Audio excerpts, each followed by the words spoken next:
Македонија промени име, знаме, банкноти, имаше територијални распределби, воен конфликт, неколку пати го менуваше уставот и секогаш добивавме само тапкање по рамо. Брисел не тешеше сите овие години дека сме најдобрите во одделението и секогаш девизата беше уште ова и готово. Поминаа години и се уште сме во ходниците, далеку од Европската Унија. Премиерот Христијан Мицкоски порача на Европа: направивме се, сега редот е на вас. На патот кон Европската Унија, најголемата, но не и единствена пречка се бугарите во уставот. Покрај тоа, Македонија треба да работи и на борбата против криминалот и корупцијата, да спроведува реформи и да ја врати довербата во судството. Сите овие чекори се веќе високо на агендата на актуелната влада, но нема промени во позициите на Христијан Мицкоски за уставните измени, кои во оваа форма се само бугарски диктат. Тој во интервју за Ал Джезира повторно го отвори прашањето: ако Бугарија бара заштита на нивното малцинство во Македонија, тогаш зошто не ги почитува пресудите на Судот за човекови права во Страсбур, кои се однесуваат на македонците во Бугарија, чии права безброј пати беа прекршени сите овие години. Вклучувањето на неколку стотини наши сограѓани кои што за себе велат дека се дел од бугарската заедница во Македонија во преамбулата. Која е причината за тоа? И второ, што добиваме ние? Велиме во ред, дали нечии права човекови се забранети или се ограничени затоа што не се дел од преамбулата на нашиот македонски устав. И тогаш се поставува дилемата во ред, може и да е тоа така, но која европска институција е задолжена да суди дали нечии човекови права се ограничени или нарушени? Тоа е Судот за човекови права во Страсбур.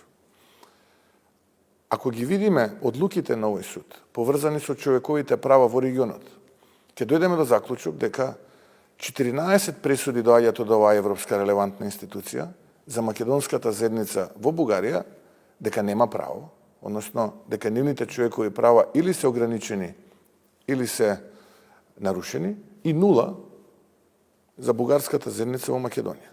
14-0. Многу направивме и во однос на Грција, а за возврат не добивме ништо на релацијата со јужниот сосед. Мицкоски уверува дека добрососедските односи се двонасочна улица и двете земји треба да покажат почит кон договореното. Прашањето е зошто Грција не го почитува Преспанскиот договор, вели премиерот, укажувајќи дека односот на Грција не е зрел, бидејќи освен декларативна, нема суштинска поддршка за македонските евроинтеграции. Ако правилно се анализира и чита договорот, ќе се види дека ние имаме направено многу повеќе од тоа кое што е наша обврска, не само со Преспанскиот договор, туку и со гантограмот на активности за негова имплементација.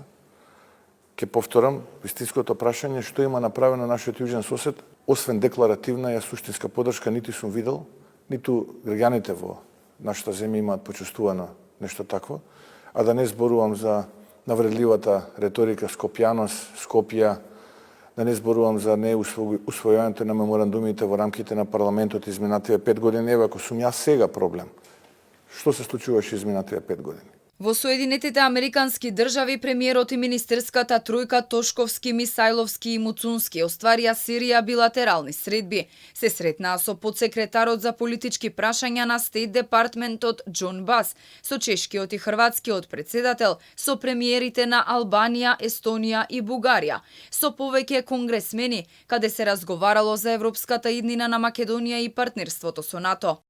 Во седиштето на CNN Мицкоски се сретна со познатиот новинар Ричард Квест и со извршниот подпредседател Фил Нелсон, со кој разговарал за можностите за промоција на капацитетите на државава на овој угледен медиум. Имаше средба и со познатиот светски бизнисмен со македонско потекло Мајк Зафировски.